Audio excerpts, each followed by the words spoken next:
Nagkanto sila kisang nagligad, sakit kidya katama. Di ang basan tiyo ko, Marcos ang may DC, alkaline, vitamin C, 2 capsule 3 times a day. 3 kadlaw, wala ang sakit sa akong tugong na. Salamat sa may DC. May DC! Mabakas sa mga butika. Spore Biotics nga ginupdan sang prebiotic. Nagapabaskog sang imo nga resistensya. Spore Biotics nagapanami sang digestion kag nagapamaayo sang nutrient absorption sa bituka. Sa klinika Spore Biotics, you're always in good health. Spore Biotics makabulig sa pagtabna sa mga bad bacteria nga nagatuga sang infeksyon sa lawas. Ang tagabantay sang maayo nga panglawason kag nagapabakod sang imo nga resistensya kontra balatian tuga sang mga kagaw. Klinika Spore Biotics. Ginapakilala ang bago nga produkto sa merkado para sa aton kabataan. Memory Advanced Syrup.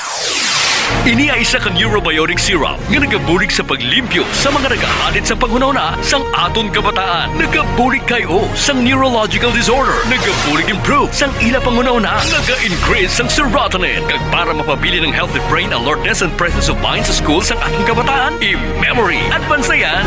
Memory Advanced Syrup. Mabakal sa mga butika. Sa mga suki namon sa Klinika de Alternativo Medicina and Wellness Center ni Doc Ramil Uy. Good news! Good news! Sarang na kamo makapakonsulta sang libre. Libre? Libre! Wow! Yari ang mga masunod nga schedule sang consultation sa Pasay City Branch. Kada Lunes kag Huwebes, alas 9 sa aga hasta alas 3 sa hapon. Sa Salvacion Street Corner, A. Panes Street, Barangay Poblacion, Ilawod, Pasay City. Sa Calinog Branch, kada Martes, Miyerkules, Huwebes, Biyernes kag Domingo, alas 8 sa aga hasta alas 5 sang hapon. Sa Costmart Calinog. Sa Miagao Branch, kada Domingo kag Martes, alas 9 sa aga hasta alas 3 sa hapon. Sa Orbe Street, Baybay Norte, Miagao. Kag sa Iloilo City, kada Lunes, Martes, Miyerkules kag Biyernes, alas 8 sa aga hasta alas 3 sa hapon. Sa E. Lopez Street, sa kilid sang Robinson's Haro. Ikaayong lawas halungan, halin sa Klinika de Alternativo Medicina and Wellness Center ni Dr. Ramil Uy. Dali ka mga langaw! Ari na ang paborito natin niya ila! Oh, hindi! Nga, perme lang ako ginalangawan! Klinika Deo Fresh. Say goodbye sa body odor, say hi sa freshness. May virgin coconut oil, nagatap na sa mikrobyo nga kapagbaho sang ilo. Klinika Deo Fresh. Ang natural deodorant nga nagalast up to 48 hours. Sa Klinika Deo Fresh, fresh na fresh sa bango, fresh na fresh sa feeling. Klinika Deo Fresh. Bili na sa Klinika de Alternativo Medicina and Wellness Center. K5 News FM, championing the lives of the Filipino. Wow! May puso! Kampiyon sa balita, kampiyon sa drama, kampiyon sa musika, kampiyon sa komentaryo, kampiyon sa serbisyo publiko. Pantera noon, K5 News FM na ngayon. Ito ang kampiyon nga istasyon, K5 News FM, championing the lives of the Filipino.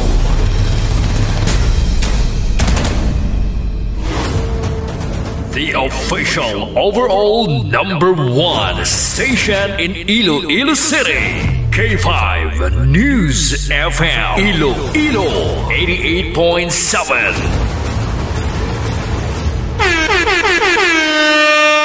Oras sa K5 News FM Iloilo, Philippine Standard Time, alas 6:01. Kahit saan, kahit kailan, ang pinapakinggan, K5 News FM.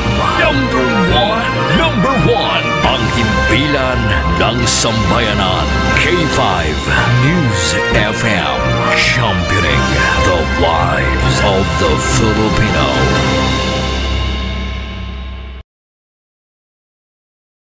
Mga ka-K5, taus-puso po kaming nagpapasalamat sa inyong walang sawang suporta at patuloy na pagtangkilik sa aming mga programa sa 88.7 K5 News FM Iloilo.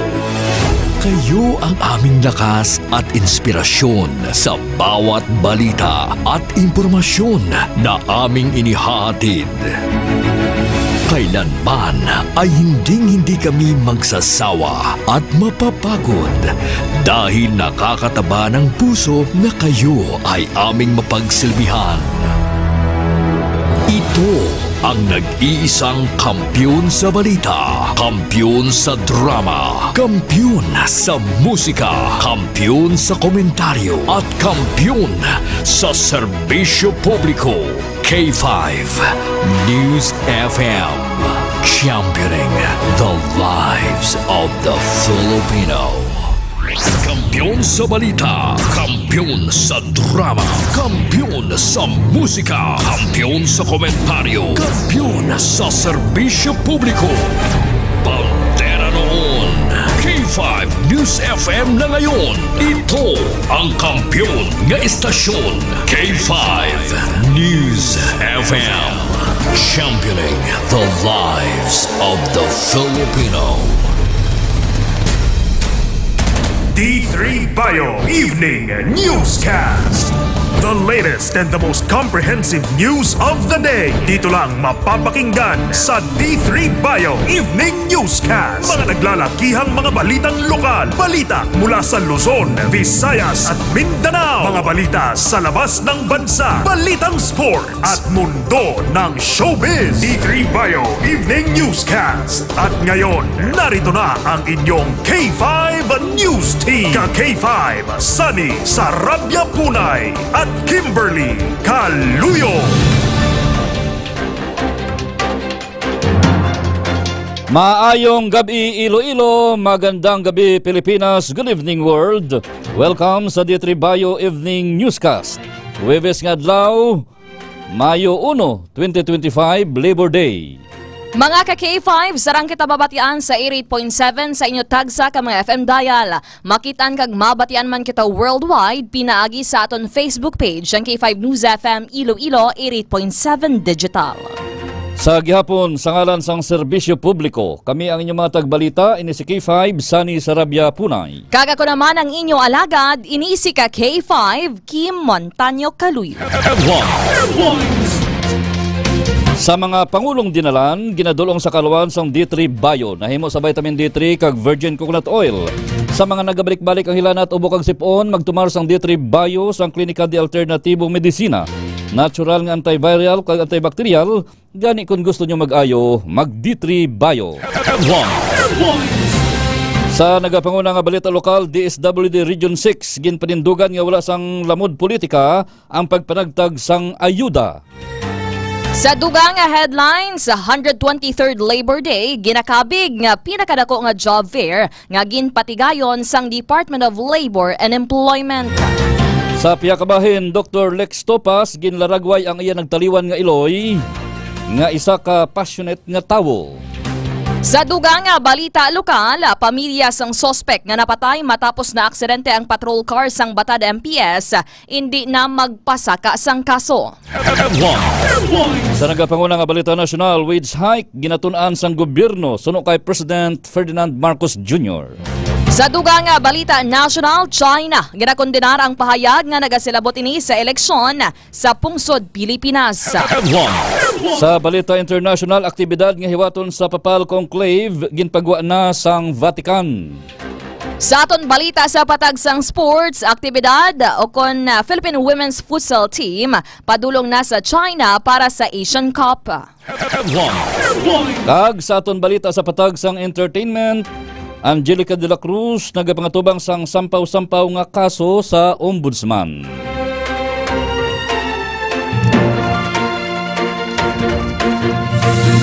Gagamay tuban ng aton mga headlines sa aton nagapanguna kag nagabaga nga mga balita.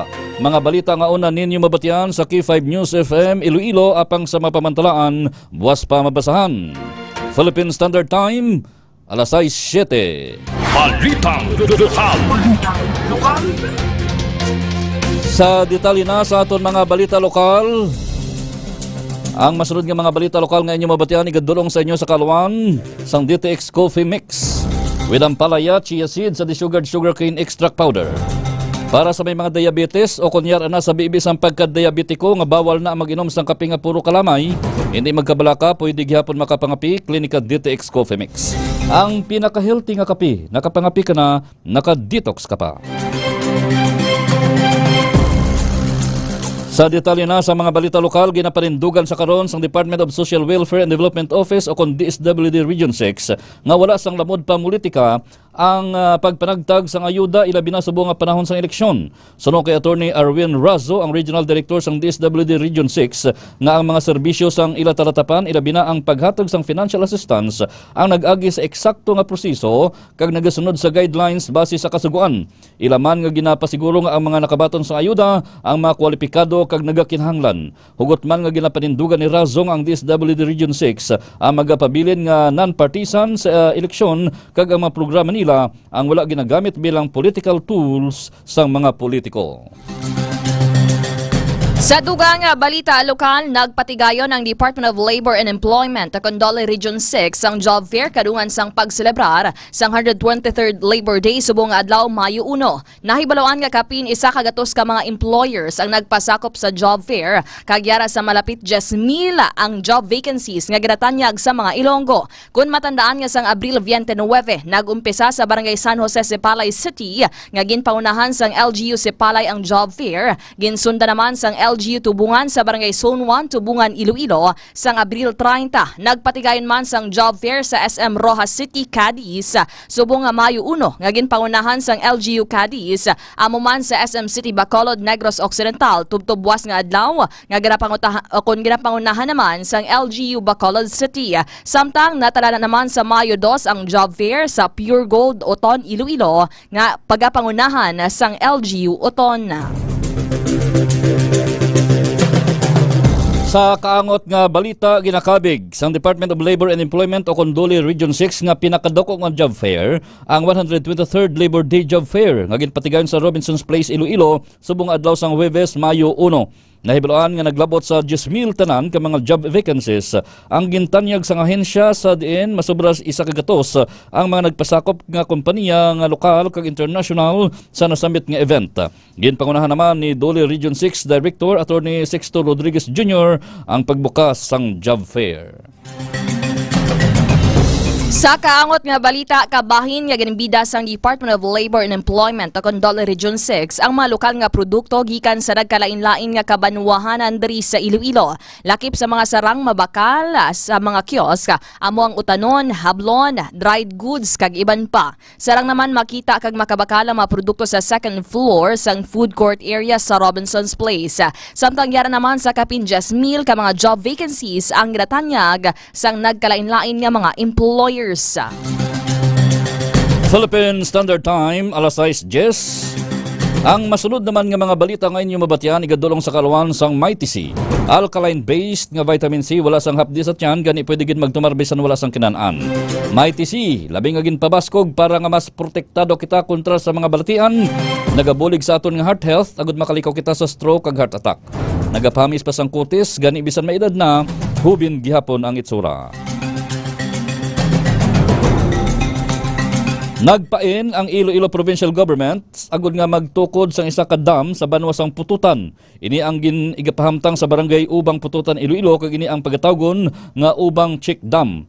Ang plano nga pagtukod sang dam ang kasunod sang pag-approve sang sangguniang panlalawigan sa hingyo ni Governor Arthur Defensor Jr. sa otoridad nga mapirmahan ang Memorandum of Agreement sa tunga sang Provincial Government of Iloilo kag sang Barangay Ubang. Sa resolusyon nga ginpasar sang Provincial Board na pagkit nga kabahin sang implementasyon sang RA 8435 o kon Agriculture and Fisheries Modernization Act o kon AFMA. Samtang nagalumaw-lumaw ang mata kag nagakurog ang tingog ni Anay Iloilo City Councilor Dr. Lex Tupas samtang girapatpat sini ang kabuhi sang iya nagtaliwan nga Iloy nga si former Barotac Viejo Iloilo Mayor nga si Nonoy Mirna Tupas o kon Mirna Kausing Tupas. Sa interview sang K5 News FM Iloilo kay Dr. Tupas kaupod si K5 Ted Ahuero Francia sa programa nga Foro de los Pueblos, ginpakigbahin sini kung kaano ka maayo nga sahi sang Iloy, lola kag mother mother-in-law kag anay mayor iniya. Iya man ginalagway ang anay alkalde nga isa ka passionate nga tawo kun siriin sa tanan nga ginahimo sini luyag lang sini ang maayo para sa tanan. Ginpasalamatan man sini ang Ginoo sa paghahatag sa ila sang isa ka semana nga maupod pa ang ila iloy matapos ang pag-anunsyo sang doktor nga yara ini sa kritikal nga kondisyon. Kun matandaan nga nagtaliwan si former Mayor Kaunsing Tupas kahapon, Abril 30 alas 8 sang aga sa ospital sa edad nga 77 anyos. Sa iban pa naton nga balita lokal, ginadulong naman sa kaluan sang klinika DTX 500 ang Palaya Leaves with the sugarcane extract para sa may mga diabetes, sa mga hindi makatulog sa tiyan sang kagabihon para nga mangin mahamuok ang katulugon, magklinika DTX 500 adlaw-adlaw. Nagabulig ini para makalikaw kita sa madamo lang ang mga baratian, ilabi na ang cancer. Klinika DTX 500, the superior antioxidant. Nabungguan sang van ang magamay nga nagabaligya sang isda sa sakay sang angkar-angkar pasado alas 5 kaina sang kagahon sa barangay Simon Ledesma, siyudad sang Iloilo. Sa inisyal nga impormasyon sang K5 News FM Iloilo, ginkilala ang driver sang van nga si Bobby Matillo, 50 anyos kag pumuluyo sang barangay Mabilog, New Washington, Aklan. Sandig sa pahayag ni Matillo, golpeada lang nga nagpundo ang angkar-angkar nga ginasakyan sa magamay nga padulong kuntani sa Haro Big Market, rason nga nabungguan ini ang likod nga porsyon sang nasakyan sang duha. Gikan sa tagbak ang van kag padulong kuntani sa syudad sang Iloilo agon nga magsugat sang guest nga magabisita sa Boracay. Gilayo naman nga gindala sa ospital ang amay nga si Romel Bailon, 53 anyos, sang barangay Tabok sa Baharo, agod dapatan sa nagkaigo nga pagbulong matapos nga magtabog tugas ang impact sang pagkabunggo. Samtang iya naman nga anak nga si Christian Bailon, 27 anyos, driver sa angkar-angkar, ang yara naman sa maayo nga kahimtangan.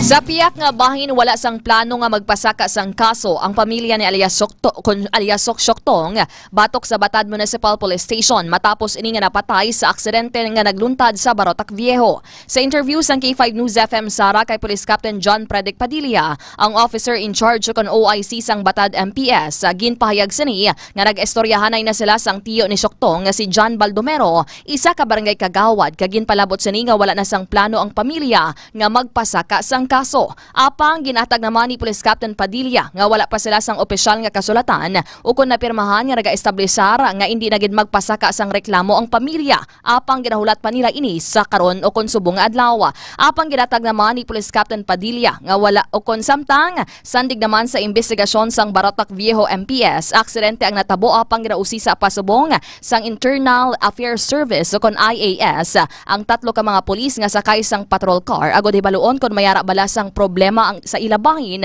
o kun ini ang isagid lamang ka aksidente. Kun matandaan nga sang Miyerkules nga adlaw sang kaagahon sa natabo ang aksidente kun sariin ang patrol car sang Batad MPS hangalin sa Crime Laboratory sang Police Regional Office kun PRO 6 sa Iloilo kag pauli na kontani sa Batad sang ini ang nadulaan sang kontrol kag nakabunggo sa poste kag nahulog sa tangkungan nga amo ang nagresulta sang kamatayon ni alias Syoktong.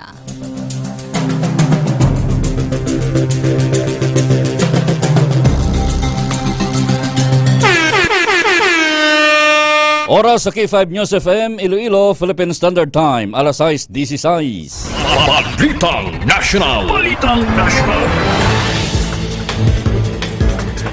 Sa ilo kita banwa sa detalye naman sa ato nagapanguna nga balita nasyonal. Mga balita sa palibot sang pungsod, ginadulong naman sa kaluwan sang klinika DTX Beauty Soap.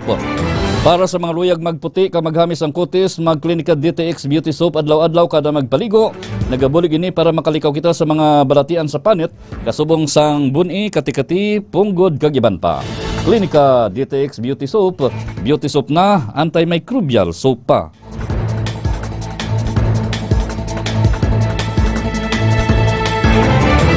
Sa nagapanguna nga balita nasyonal, ginatunan sang gobyerno ang panawagan sa mga Pinoy para sa wage hike suno kay President Ferdinand Marcos Jr. sa iyang pagpamulong-pulong sa ika-123 nga Labor Day celebration sa bunga adlaw Mayo 1 sa Pasay City. Ginpromisahan sang presidente ang mga Filipino workers sa bunga Labor Day nga nabatian kag ginatunan na sa iya administrasyon ang ila panawagan nga pataasan ang ilang daily wage rate. Kung madumduman, nagpanugyan man si President Marcos ang Enero sa isa ka interview nga ang 200 pesos nga across the board minimum wage increase ang nagakinahanglan pa sang madalom nga pagtuon bangon nga posible ini ang mangin rason sa pagtaas sa mga balaklon kag mga serbisyo. Sa dugang balita national, ginanunsyo ni Presidente Ferdinand Marcos Jr. subong nga Huwebes Mayo 1 nga magasugod na sa Hulyo sa nga tuig ang pagnubo sang interest rates para sa Social Security System o kon SSS, salary kag calamity loans. Maganubo sa 8% o kon 8% ang salary loans o kon salary loans kag 7% naman sa calamity loans sa diin. Ini ang mas manubo kun ipaanggid sa nagligad nga 10% nga interest rate. Dugang pa ang ang mga asawa o kon bana sa mga nagtaliwan nga pensyonado ang pahanugutan nga maka-apply sang loan tubtob sa 150,000 pesos sumugod sa bulan sang Setyembre. Samtang iningabay naman sa aton mapagbalita, Boy Lugman nga giladulong sa kalawan sang klinika Dio Fresh Dio Roll-On. Pagkatapos paligo, indigin magkalipat magamit sang klinika Dio Fresh Dio Roll-On para preska ang pamatyagan sa bilog nga adlaw. Naghatag ini sa aton sang 48 oras nga proteksyon kontra sa bahong balhas. Klinika Dio Fresh, the natural Dio Roll-On. Ginkondinar sang embahada sang China sa Pilipinas ang aligasyon nga nagapasilabot ang mga ini sa eleksyon sa pungsod. Kasulod ini sang pag-alisto sa isa ka Chinese spy sa atubang sang opisina sang Commission on Elections o kon COMELEC. Sunod sa embahada, sila ang tampad nga nagapakilala sa mga tawo kung sa diin ginarespeto sa mga ini ang anuman nga mga kasuguan nga ginapatuman sang pungsod. Ang nasambit nga aligasyon ang ginapahigikan sa iban nga mga politiko para lamang sa ila kaugalingon nga interes. Kag sa ato naman pinakaulihi nga balita national, nagapabilin nga top concern sa mga Filipino voters ang job creation kag food security sandig sa latest social weather stations o kon SWS survey. Sandig sa nasambit nga survey nga ginpatigayon sang Strat-based group, 93% sa mga Pinoy ang nagpahayag nga magaboto ang mga ini sa mga kandidato nga magaduso sang pagdugang sang job opportunities kag development sa agrikultura agud mapasiguro ang food security. Ini ang nangin top concern sa mga Pinoy sa sulod sang 4 ka bulan suno sa SWS. Ang survey ang ginihiwat sang Abril 11 tubtob 14 tuig 2025 kag mayara sang 1,800 ka mga respondents kung sa riin yara sa positive 2% ang margin of error. Balita International.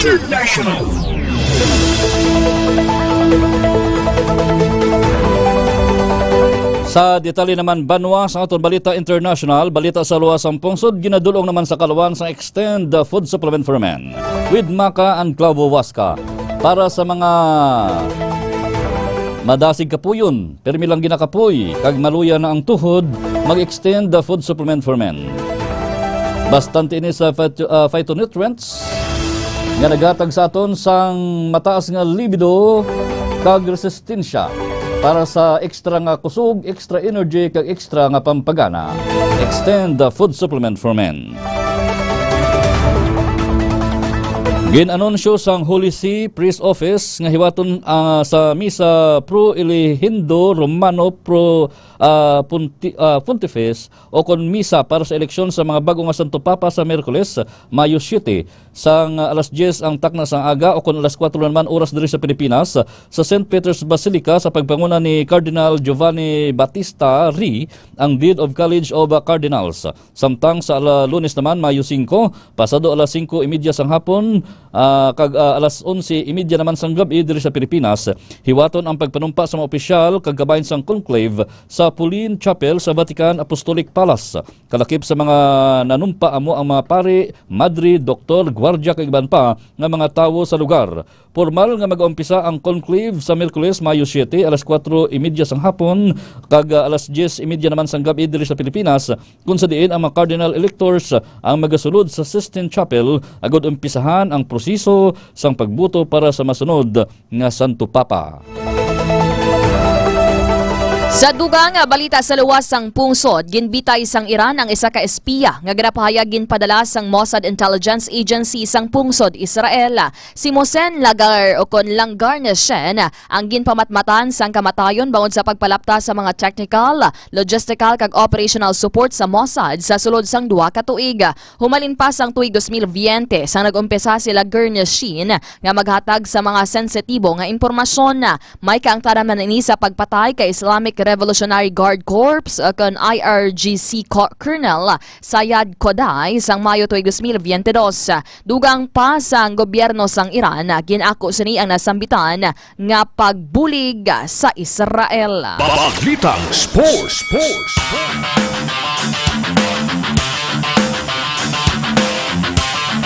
Sa detalye naman banwa sa aton balita sa patag sang hinampang ginadulong sa kalawan sang Clinicas for Biotics. With billion CFU sang good bacteria o kon probiotics.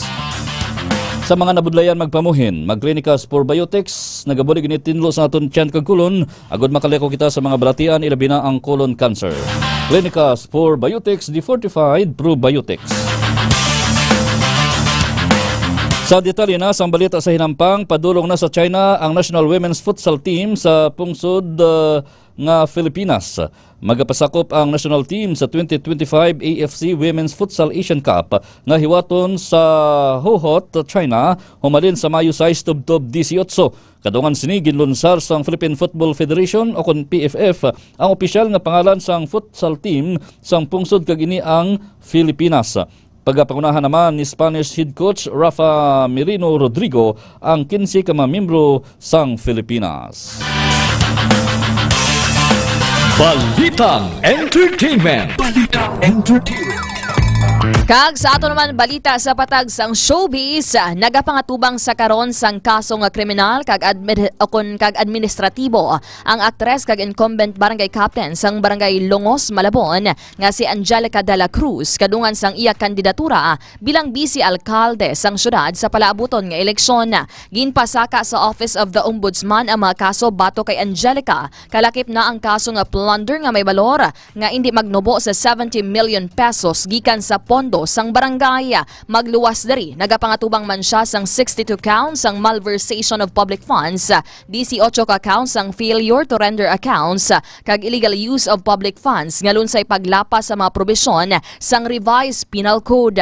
Dugang pa diri ang 64 counts sang paglapas sa Anti-Graft and Corrupt Practices Act o kun RA 3019 ang bangod sa ginapahayag nga hindi maatag nga paggastos nagakadula nga kagamitan kag questionable nga paggamit sang pondo sang barangay.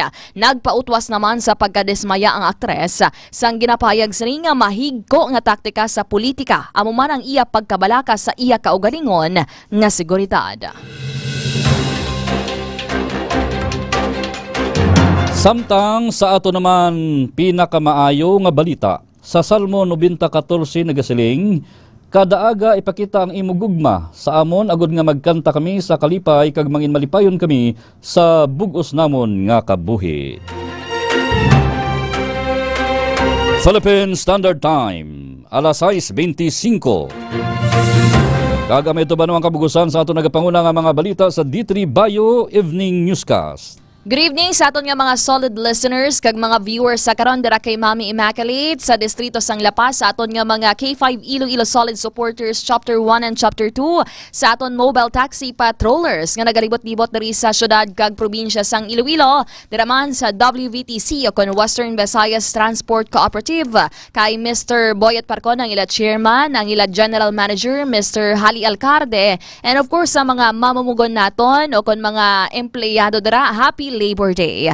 Mga ka-K5, padayon kamo nga mag-like, mag-follow kag share sa amon official Facebook o kon social media pages, ang K5 News FM Iloilo 88.7 Digital. Makitan kami sa amon nga Facebook page, sa amon nga YouTube channel, and of course sa amon TikTok account. Bantayan ang mga programa sang K5 News FM Iloilo sa gabi. Sa diligid lamang madugay magasunod ang aton palatuntunan.